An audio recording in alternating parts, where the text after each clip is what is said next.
This podcast is brought to you by Midwinter.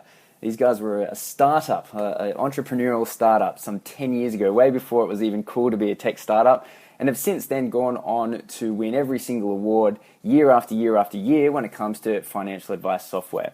I use them. I know a lot of people that have, and if you haven't already jumped onto the new way of doing business, which is all cloud-based and API, so it all talks to each other, then go look at yourself in the mirror and sort yourself out and go get Midwinter. All right, let's get started. So Vanessa Stoykov, the CEO and founder of Evolution Media. So thank you very much for coming today and talking to us about, how do we make advice mainstream? A big issue, right? And a challenge and an opportunity all at once. Exactly. So just to kick us off, give us an idea of what Evolution Media is and No More Practice, and how do they both combine together, and, how do you guys make money? What's the business? Yeah, good question. So we started Evolution Media 17 years ago now, with the premise that money is interesting, why is finance boring? So we started a creative services business, and we started with PR, and then my husband joined the business. He'd been in advertising for 25 years, so we've worked together for 13 years now without killing each other. And then we built marketing capability. So we were sort of a full service creative agency, and then realised that the future would be online television and video. So we sold the PR business, which was quite big, in 2010, and really focused on online television. So we launched what we called back then Evo TV, and we launched several channels of content, and then very quickly realised, wow, content is a very big beast and we can't feed all of them. But we'd started a couple of things which really took off, and one of them was a show called No More Practice, which followed two financial advisors selling their business, which was 10 years ago now. And that was the start of No More Practice, which is our online education business. So now we have two very distinct companies. Evolution creates inspiring content for financial services, and No More Practice is an online learning business. So we have 26,000 subscribers, about 11,000 of which are advisors in that business, and we train advisors through major licensee groups like Westpac and CommBank, and we also have individual IFAs who do training through us through our website. So just give us an idea. Evolution Media creates and produces content, and your Correct. clients are mainly the bigger businesses? Well, our clients are actually a lot of fund managers. So fund managers need to communicate their proposition in a different way. So we do everything from, we've created a TV show called The Investment Series, where we have an advisor take a client through a journey of watching some of the best fund managers in the world pitch to the guardians, who are the heads of the research houses. So we've dramatised what is, the process of researching funds management and how an advisor would assess them. And that's probably the secret to what we do, is that we put entertainment principles and media principles around our learning. No, that sounds good. And No More Practice, is that consumer focused or advisor focused? Both. So predominantly it started as advisor focused, and we really, if fund managers are our clients, advisors are our partners. And so we've got a big B2B education portal for advisors, and then we've got a consumer site called The Investment Series, which is to educate end investors around how to grow their wealth. But we really showcase the value of advice as part of that process, what an advisor should do, how they should be adding value, so that people can not only think, wow, maybe I should be investing, I should think like an investor, but I probably do need a guide in that process, and that guide being a financial advisor. No, that sounds good. So for everyone watching, we are going to get a chance to ask questions, and we'll get to them at the end. So feel free to chuck them out at any time. When we had our conversation before the interview, I remember one thing that really stood out to me that I can relate to is you said that content is a beast that you need to keep feeding. And for anyone who's kind of producing content, I think we can all relate to that. But my next question is, why do you guys choose video? You said at the start you think video was the future. Why did you think that? And why do you choose video over any other form of content? Yeah, look, people buy people at the end of the day, and it's very hard from the written word or a brochure or an advertisement to get a sense of what a person's like. But video, if done well, can be just as good as being there. So, I mean, we saw that. I was in a conference in New York actually 10 years ago, and it was before broadband had rolled out here, and we were probably a bit leading edge / bleeding edge back then, because we probably didn't have people accessing the internet as much as we do now, which, but we learned a lot of lessons through that. So, I've seen everyone start to realize, oh, I need to do video. And a lot of our clients started by buying their own camera and producing video, and then realizing, hey, there's like 5 people looking at this. Maybe I need to do things differently and think about engagement, which is where we come in. So we've got producers, journalists, post-production experts, creative experts to develop storyline. So much like making a movie or writing a book, every good piece of content, whether it's a market update or a why choose me as an advisor, needs a good storyline arc. So it's not just a matter of having a video camera. I actually think we've gone through that. Everyone wants one, everyone's got one, to now, well, no one's watching it. How do we make it interesting? And that's, that's an art form. Yeah, no, definitely an art form. I think anyone who's producing content can relate to it. You spend a lot of time doing it, you put it out there, and you get, either 5 views or, 3 people reading your blog. So when it comes to advisors, should advisors be creating content if there may not be that kind of cut through with our content? Do you think we should be doing it? And if we should be doing it, do you think video is the way to go? Yeah, look, I think it depends on the advisor. Like, I know some of the advisors who are logged on here actually, and I can see on Twitter, there's some very savvy advisors out there who are good storytellers who definitely should be making content and are making content. But I think they've made that conscious decision to put a percentage of their time, and all we really have of value is our time, towards doing that to build their brand. And I think if you are passionate about that and have a skill set there, then you should be. But to be honest, if you're not, then you need to look at what your skill sets are. Don't bother doing video and making content if it's not your passion. Either outsource it, so go to an expert, someone who can, or bring in a part-time marketing resource who can help you with that. And that's probably a pretty good solution for a lot of advisors. But also own a subject matter. So there's no point having a video unless you've got something different to say. So some advisors are great at reducing debt. Some are great investment advisors. Some are really good at why you should have insurance and how to go about that. Find a point of difference and find a voice, and then create a channel around that, because you can't be everything to everyone. And there's a lot of content out there. So to be a blog that's read, or, I mean, we've spent 10 years to build our audience of giving really high quality free content away.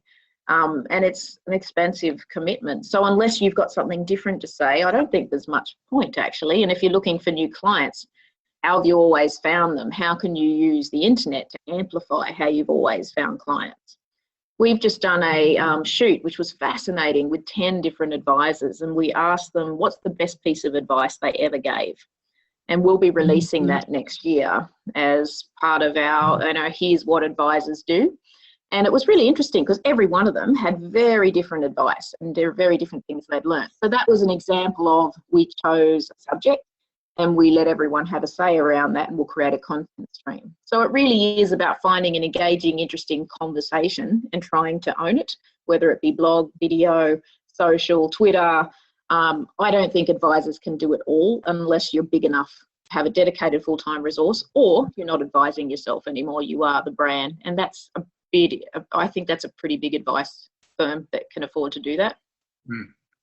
No, just a follow-up question on that piece of content you did. How many of those advisors talked about the actual strategy, like we set up a TTR, versus the advisors who actually told a story about their clients and their client situation? They all told about the client. So, and that was us saying, we don't want to hear about a strategy. We want to hear what was the life-changing advice. And I mean, this is the big hint, right? Like, people love good stories. Storytelling is one of the oldest art forms in the world. It's how people handed down learning. But people don't want to hear about individual strategies. I mean, when you're getting that granular, you're getting into a very different business than here's some advice that may inspire you, or may think, hey, I can relate to that, or gee, I wish someone had told me that. So a lot of them, I told the story. I remember years ago, an accountant said to me when I was in my 20s, I'm a lot older than that now, Vanessa, the bottom line is spend less, earn more. And I was really annoyed when he said that, because I'm like, I don't want to hear that. It's the last thing I want to hear. He was right. But years later, someone said to me, pay yourself first, which was a hell of a lot better way to say pretty much the same thing on, you know, create some savings, don't just blow it all. But I found I didn't want to be told what I couldn't do. And this is the biggest challenge advisors have, right? No one wants the stick. Everyone wants the carrot. So how can you tell stories that involve people getting the carrot but still give the good advice? That's the challenge. Mm. Yeah, no, that's interesting to think about as advisors. How do we, you know, always think about, you know, giving that carrot, you know, through our content. So my next question is, what are your top tips for advisors? Let's say small firms who may not be able to have a big budget to produce, you know, a TV show that you guys are doing. How do we produce video content? Or do you think actually it's probably not worthwhile doing it? I think it's worthwhile, again, for those who have a skill set in being a face of the business.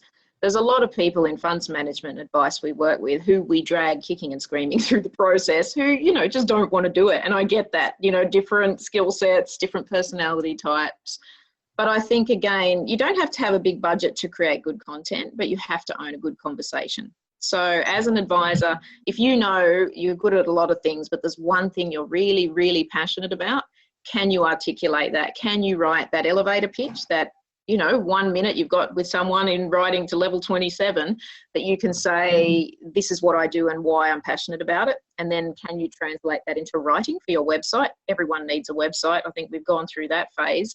And then can you talk to a client about it, a success story, and maybe you can video that? Or can you be interviewed by someone else who is a decent writer so they can get your story out with a photo? You know, it's not always video, although, you know, you can see the growth in video. There's certainly advantages to people seeing your personality type. So, because again, people buy people, and if they're coming down to, should I choose this advisor, maybe a video of you talking engagingly about your passion will get them closer to making a decision. So, but the first point is find the conversation point. Don't just think you can introduce yourself on video and that it's going to be a differentiator. You have to find the differentiator before you pick up a camera. That's what we call pre-production, and we spend most of our time, whether it's making a TV show, making an interview, or making a very simple piece to camera, around pre-production, because everything's done before the camera's picked up. And I think that's what a lot of people don't understand. That's where the work is. And if they can do that work and find that point of difference, then yeah, it's worth doing, and it shouldn't cost that much. Yeah, I know. I do videos once a week, and it probably takes me, 80% of my time, writing my content before I start shooting. So, I totally relate. So my last question before I hand it over to Ben, and remember, throw out some questions if you guys have got any questions. I've heard some murmurs about something, a website that you guys are bringing out that are aimed at advisors. Give me a bit more information about that. Oh, yes, there are murmurs. The 6 months of our lives we're never getting back, but it is a beautiful thing. So launch is December 14 of our new advisor website, and I think we're hosting an ARIA event at our office actually. So if any advisors wanted to come in Sydney, jump on the ARIA website and say you'd like to come. But that's where we'll be launching the website, and it'll be a much upgraded education and course experience. Plus, we'll have opinions from leading advisors and from experts in the industry, plus our regular blogs. There's a lot of CPD accreditation you can get there. We're launching our new TV show that we're hosting next year on that website. So, and actually a new show, I don't know whether I should say anything, but maybe I'll just blab it, with Mark Rantel, ex-head of the FPA, on that website too. So it's a labour of love, and I hope very much that advisors will enjoy it.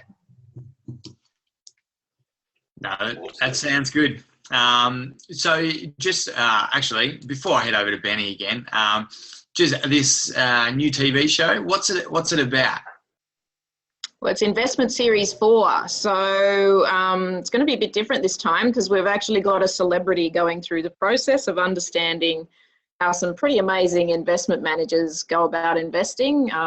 We've got an advisor in the program who takes that celebrity through the process, and it'll be televised again on national TV. And yeah, I guess it's inching closer and closer towards making advice and investing mainstream. Very high production values, very high entertainment value, shot in some amazing locations. So yes, that's next May, and that'll be our next big TV show. Good stuff. I'll throw over to you now, Benny. Cool. Yeah, I just got a follow-up question, Vanessa, on that one. With the videos that you guys do, is it mainly investment focused, or what's the sort of split that you're seeing between the investment side and the like general, I suppose, advice or strategy sort of element? From a video perspective, we do 3 main streams. So investment is one of them, thought leadership is one, and practice management. So they're our 3 video streams that we run and television shows. But our weekly blog that we host, it talks about everything from how to write a better SLA, what's happening in legislation, and we ask experts in the industry to write that. That's not written by us. So every week, and it's interesting for us to see what topics advisors are interested in. So aged care is a big one. Every time we have anyone write on aged care, we get a lot of hits. So we get between 5,000 and 10,000 people a week reading those blogs. And they're also CPD accredited as well. So that's where we can go further in our subject remit, but our video and television is practice management, investments, and thought leadership.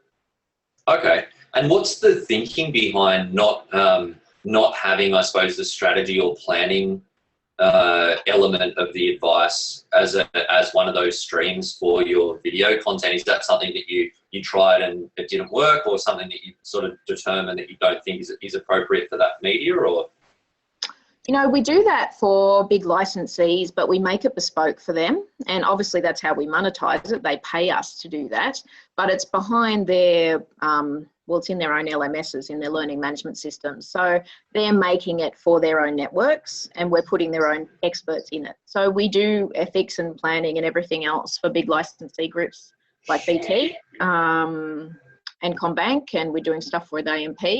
But it's all funded by those licensee networks and distributed to them as part of the value add of being part of that licensee. So that part of our education business is behind the locked wall. On the other side, which we're open to everyone and is free to access, no more practice, they're the 3 subject areas that A, we're particularly passionate about and think we've got a pretty good point of difference in, and B, that we've monetized. And everyone knows with content being a hungry and expensive beast, you have to have a monetization strategy or you'll quickly go out of business. Fair enough. Yeah, okay. Interesting. Okay, and so for advisors that are sort of might be just getting started on this journey and want to sort of put their toe in the water and maybe try creating some content themselves before they go out and engage someone else to help out, what do you think, like, what is the biggest mistake that you're seeing advisors make? Well, I think talking about strategy as opposed to storytelling about transformational experiences with advice is one. So getting too much into the detail too quickly.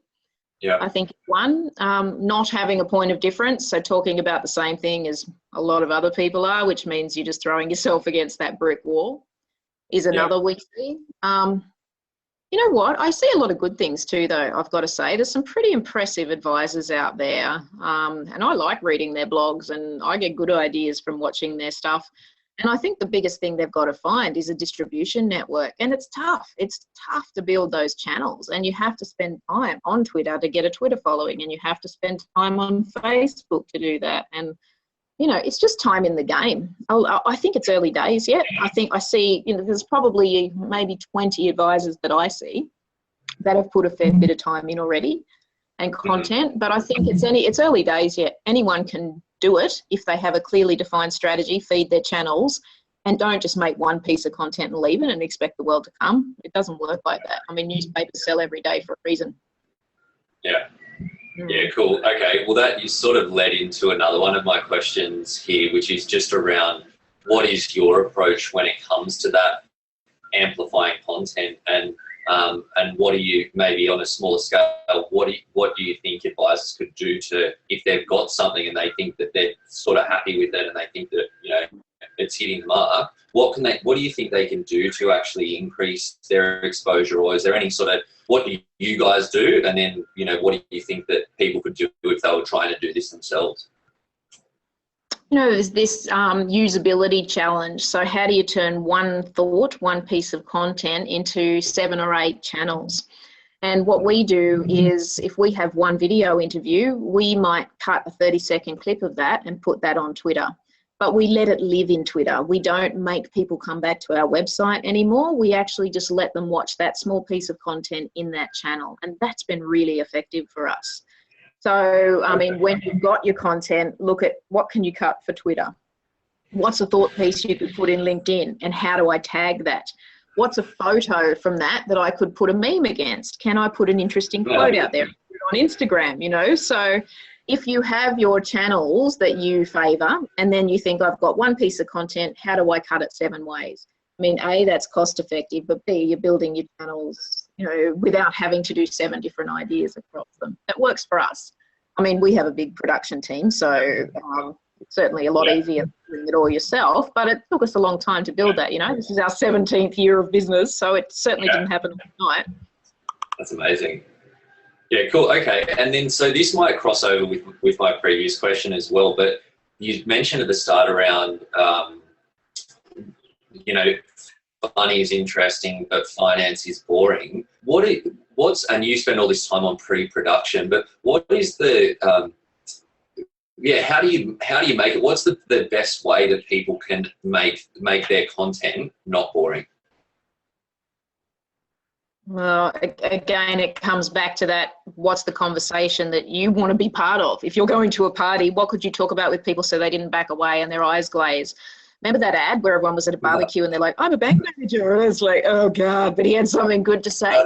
I think sometimes when you're an advisor, you think people aren't going to be interested in what I say. And I've heard people come up and sort of say, I help change people's lives. And you think, oh, that's interesting. How do you do that? You could be a doctor. You could be, you know, a human rights lawyer.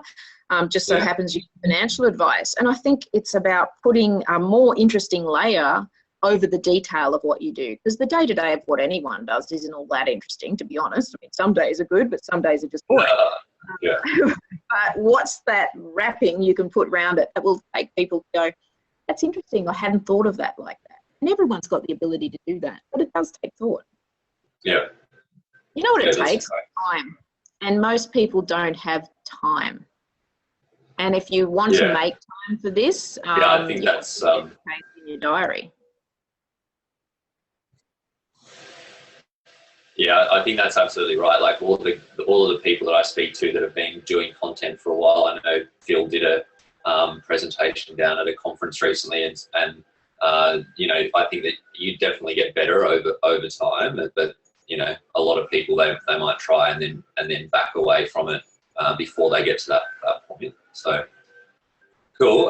One last question before we turn it over to questions from the audience. How do you measure success, and how do you tell when you produce something, whether it's an effective piece of content?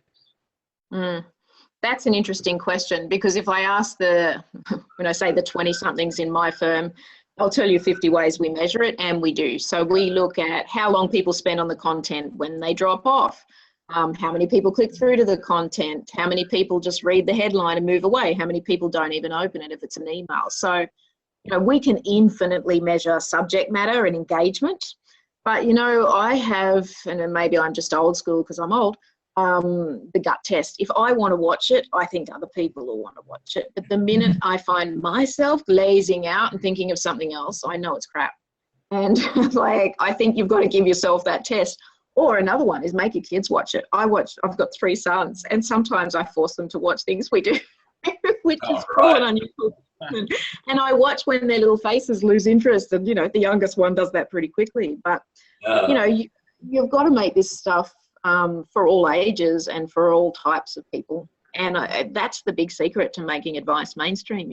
How do we get in the psyche of people I talk a lot about Anthony Robbins, and I know people either love or hate him, but from a motivation perspective, like, he's an interesting guy, right? Because he makes people want to change. And a big challenge that we have in advice is, how do we make people want to change their behaviors? And so you've got to tap into emotion and emotional intelligence and finding that conversation that makes people feel, not just think. That's where the gold is. Yeah. Awesome tips. And it sounds like you guys have very interesting dinner table conversations in your house. Before the kids went to school, I was making them watch a documentary that we've just shot. Oh, and really? my little boy was watching, the 7-year-old skulked out of the room in about a minute. But, my 11-year-old watched it for longer, and I thought, yeah, we've hit upon something here. I've got him for longer. It's good storytelling. So, yeah, our boys have grown up in the office because my husband's our creative director and we work together. So they're a good litmus test of when things get boring. Yeah, the boring test. I like it. Mm-hmm, mm-hmm. Awesome. So I'm going to jump into some questions from the guys watching in. For anyone that is watching, if you got any questions for Vanessa, if you just type them into the chat box, we're going to get to them in a second. The first question we got here from Adrian Paddy, also the shirtless man that featured for a few seconds at the start of the session. What do you think of explainer videos like cartoons and animations? Yeah, I can see Adrian's comment come up now. I thought it was actually funny. It made the seminar more interesting having shirtless man at the start. It depends how good they are, is the bottom line. Like, I find them a bit patronising, like, to be honest, but maybe it's because I look at content so critically. I think there's some people who need an explanation of what a good advisor does. It just depends what sort of content you like. I'd much rather see a compelling story from real people than an animation, but that's just me. Okay. No, that's good. Next question is from Brett Evans. If you're going to get one thing right, what would it be? The content in terms of visual videos, audio, or written words? The one thing I'd get is the story. I mean, everything else flows from that. Even if your video's crap and your audio's fuzzy and everything else, if the story's interesting, people will hang in there. Like, find the conversation point that sets you apart and makes people want to engage. That is the most important part of content. Cool. And so just on that, do you think it's about the obviously in the pre-production sort of phases with coming up with that storyline, but is it more, do you think that articulating your point of difference throughout that, is that something that you think is critical to that having really solid content or a solid storyline? Yeah, and I mean, it's a bit more complicated than telling people what your point of difference is. It's demonstrating it by having them read on. So engagement, is this something they haven't read before? Is this a point of view they strongly agree or strongly disagree with? Because coming back to that point on making people feel, if you've got a conversation stream that makes people feel, then you'll have engagement. So I guess the most important thing is, don't say it, show it. And how do you think people can do that in practice to make people feel?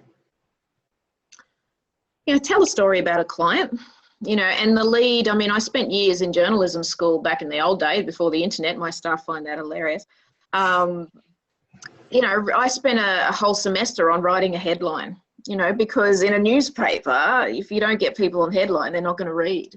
So make the first paragraph, the opening sentence of your video, the first minute of whatever content you're creating, so compelling that people have to read on. So if that starts with a personal story, and it might start with a storyline arc of, I'd never seen someone cry so much. It was my most challenging client, but my best. Or, they walked out the door hand in hand and I knew I'd saved that marriage. That felt good. I mean, I'm making this up now. You can tell I like to live in London, but that was something that people go, wow, how'd you do that? Or that's interesting. Or they were crying.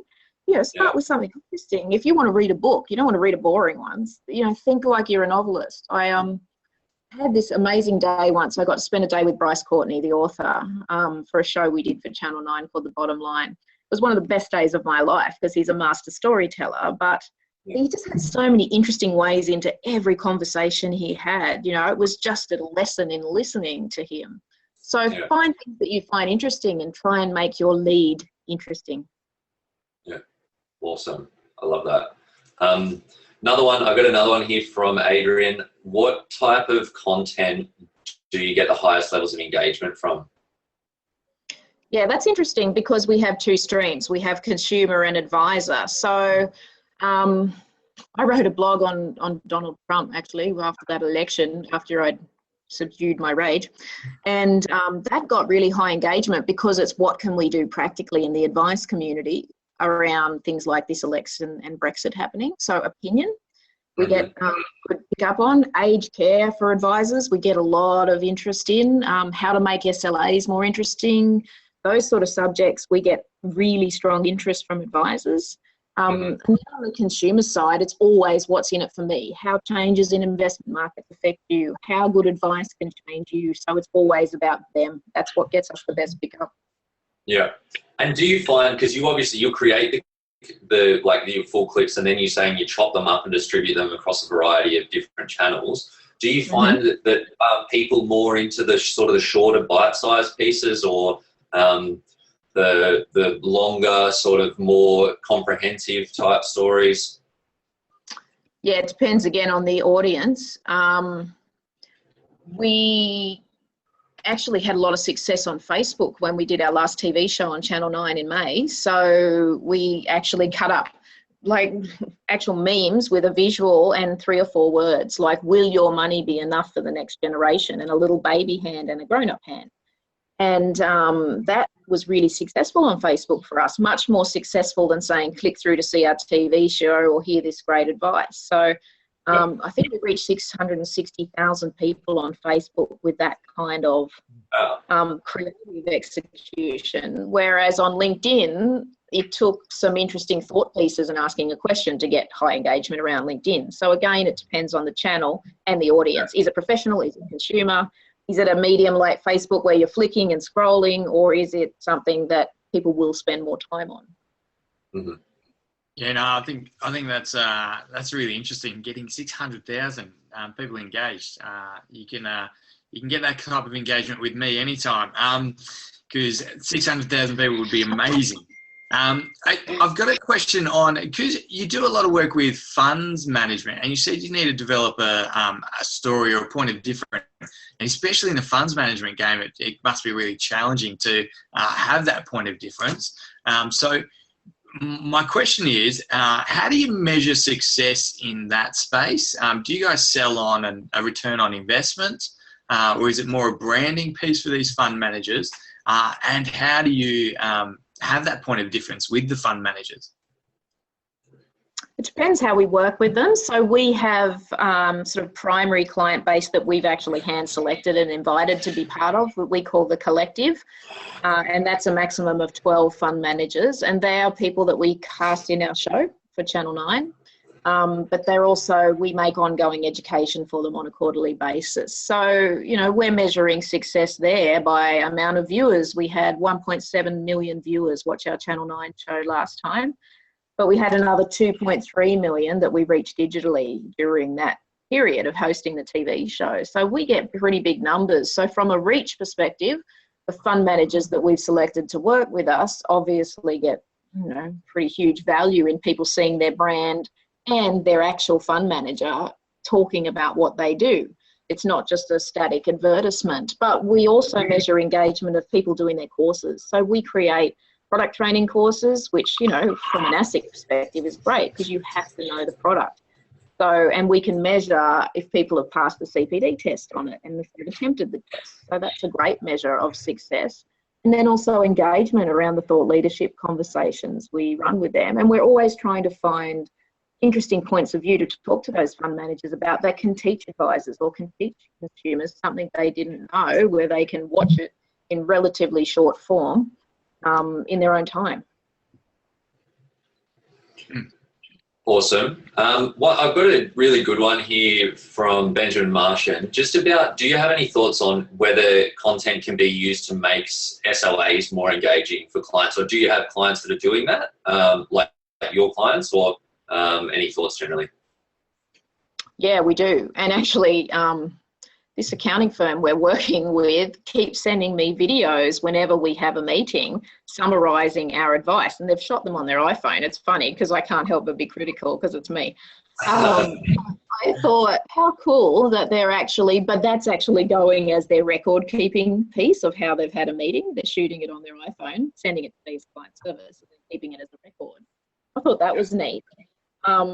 And I think more and more people, you're FaceTiming your family and your friends on your phone. It's becoming an accepted medium to do that. So they're a relatively young group of accountants who, actually, they're born out of a financial advice firm. We've had them on our TV show. They're called the Announcer Group. Andrew Rocks runs that. And so I think that's kind of cool that they do that and incorporate that into how they give advice. Yeah, awesome. Yeah, that sounds great. The last question we've got from the audience is from James Millard. If you create a regular series on video for advisors, should they use YouTube, Vimeo, both, straight to Facebook? What kind of platform do you think is important? Yeah, that's a good question. We use a number of things. We built our own platform because we wanted to own distribution. So we have our own, but that's, you don't want to spend that money straight up as an advisor. I think YouTube or Vimeo are both pretty good. I think YouTube's the biggest serving platform in the world. You can't go wrong with that. But almost the kiss of death on any of those platforms is the fact that you can see the number of views. So if you make something and 7 people have watched it, then people look and go, well, that's, everyone rates popularity on views on those big platforms. So that makes you a bit more exposed, I guess. And you've got to constantly find ways to drag people to your conversation. But any of those platforms that are free are good, a good value to start a content conversation. You just got to keep driving people there. Yeah, no, this conversation has been mind-blowing. I like to write down like 3 takeaways, and I've written about 25. But my kind of top 6 is that money is interesting, finance is boring. That's a very interesting kind of point, and I totally agree. Content is a beast that you need to keep feeding. Clearly defined distribution channels. I really like the fact that you said let the content live on that channel. Often we're always told, always bring people back to your website or bring people back to kind of your owned content. But yeah, letting it live on that channel is really interesting take and something we don't often hear. And making people feel when you're producing content and get the story right. So Vanessa, it's been mind-blowing. I know that other people have enjoyed it. And we did have one last question, which we're going to leave it. So I just want to thank you so much for coming and sharing all your expertise with us today. So thank you very much. Oh, it's my pleasure, and well done for doing things like this. This is great, and the fact that we had Naked Man eating cereal on screen shows that you can actually share conversations anywhere, anytime, and that's the future, right? So well done to you guys. That's right. Thank you very much. So everyone who's still on board, we've got a Christmas party in Sydney for anyone in Sydney. It's on the 12th of December, Bar 100 in 100 George Street. So there was an email out yesterday or the other day or 2 weeks ago about that. So make sure you register or just email Ben directly, ben.nash@pivotwealth.com.au if you want more information. We've also got CPD points for anyone who's watching, and we love CPD points. So Benny, do you know how we get the CPD points? No, I don't, Phil. Okay, me neither. Naked Man is organising it, so we're going to email it out to everyone who is on this webinar. So thank you very much for joining us. Next fortnight, we've got Vince Scully from Life Sherpa, and he's going to talk about how he's creating an advice service for $12.50 per month, where people can access a financial advisor. So really a low cost, low touch service. So we're going to kind of learn from him what he's doing well, what mistakes he may have made during that time. So look out for an email in the next fortnight. Thank you everyone for joining us. Thanks Ben, and thanks Vanessa again. Thanks Vanessa. Bye everyone. Bye guys. Bye-bye.